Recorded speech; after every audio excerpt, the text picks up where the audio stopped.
Hello बच्चों, let's read the question. The question says each of height and side of the base of regular hexagonal pyramid is equals to x centimeter. Find its lateral surface area in terms of x in centimeter squares. Option A 9 square root 7 divided by 2x square. Option B 7 square root 7 divided by 2x square. Option C is 5 square root 7 divided by 2x square. And option D 3 square root 7 divided by 2x square. ठीक है बच्चों.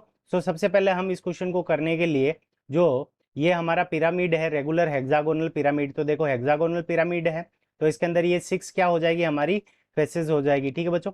तो यहाँ पे ये 6 side हो गई. सभी की हमें साइड कितनी गिवन है, तो ये वाली जो लेंथ है वो हमें कितनी गिवन है, सो एक्स गिवन है.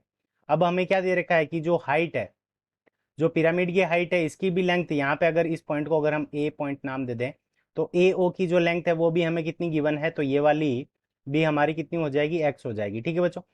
अब देखो लेटरल सरफेसेस मतलब यहाँ पे जो ये सरफेस है, ये वाली सरफेस है, ये वाली सरफेस है, ऐसे करके 6 सरफेसेस का एरिया निकलेगा. यानी ए बी सी, एक ट्राइंगल, इसका एरिया निकालो और ऐसे इसको 6 से मल्टीप्लाई कर दोगे तो हमारी सारी लेटरल सरफेसेस का एरिया आ जाएगा. ठीक है बच्चों. यहाँ पे की कंसेप्ट के अंदर क्या हो जाएगा, की कंसेप्ट. सो की कंसेप्ट के अंदर हम क्या लगाएंगे, फॉर्मूला, ट्राइंगल के एरिया का फॉर्मूला लगा देंगे. तो की कंसेप्ट, तो की कंसेप्ट के अंदर क्या आ जाएगा, lateral lateral surface lateral surface area. तो lateral surface area is equals to, तो lateral surface area is equals to हमारा क्या हो जाएगा, तो ये हो जाएगा 6 multiplied by area of triangle. ठीक है बच्चों. तो यहाँ पे ये ट्रेंगुलर शेप के अंदर ये लेटरल सरफेसेस बन रहे हैं. तो 6 multiplied by area of triangle.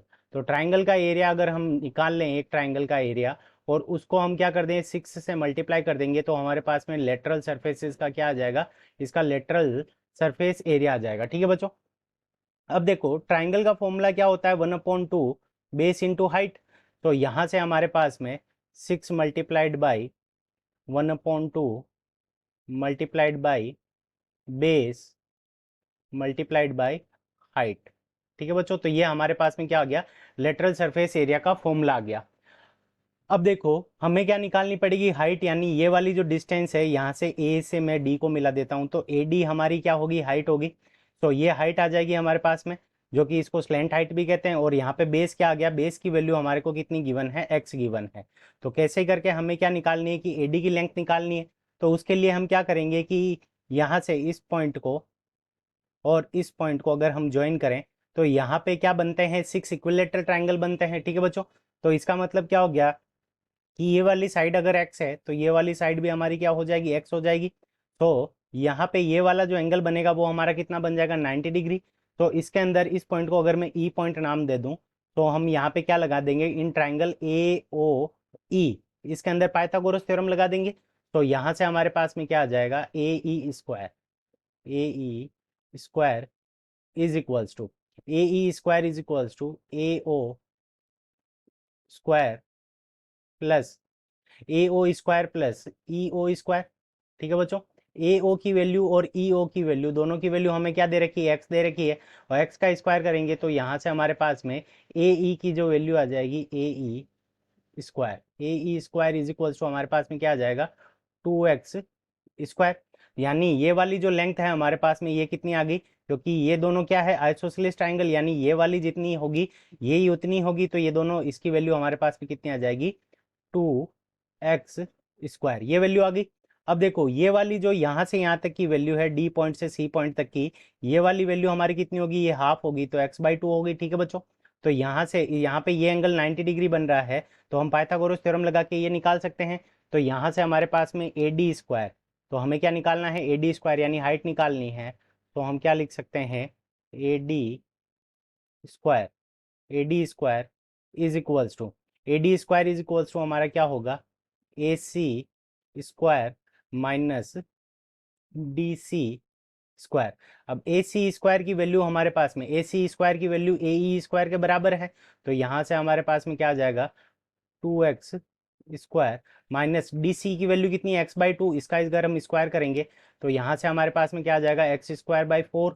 ठीक है बच्चों, और जब इसका हम एलसीएम ले लेंगे और जब इसको हम सब्सट्रैक्ट करेंगे तो हमारे पास में ए डी स्क्वायर की वैल्यू कितनी आ जाएगी 7x² डिवाइडेड बाई 4। तो यहाँ से हमारे पास में ए डी की वैल्यू कितनी आ जाएगी स्क्वायर रूट 7x, और 4 का जब हम स्क्वायर रूट लेंगे तो नीचे हमारे पास में कितना आ जाएगा 2। तो 7√2x सेंटीमीटर। तो ये वैल्यू आ गई हमारे पास में, यानी हाइट आ गई। और बेस की वैल्यू कितनी है, टोटल ये बेस पूरा x होगा। तो अब हम फॉर्मूला लगा लेते हैं। तो ट्राइंगल का एरिया हमारे पास में कितना आ जाएगा, तो लेटरल सरफेस का एरिया, तो लेटरल सरफेस, ठीक है बच्चों, तो lateral surface is equals to, तो एक एरिया का को हम क्या करेंगे 6 से मल्टीप्लाई कर लेंगे।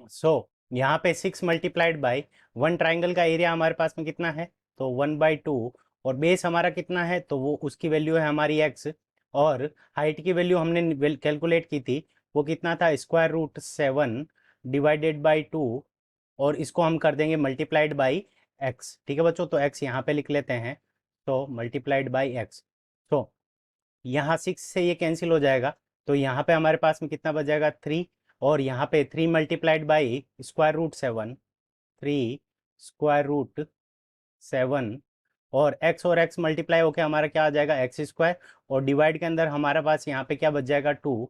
तो यहाँ पे क्या हो जाएगा 3√7x² डिवाइडेड बाई 2x²। तो ये हमारा क्या है, करेक्ट आंसर है। अब हम देखेंगे कि ये हमें कौन से ऑप्शन के अंदर गिवन है, 3√7 डिवाइडेड बाई 2x²। सो ये हमें ऑप्शन नंबर डी में गिवन है। So option D is the correct answer of this question. I hope you understood it well. Best of luck. Thank you.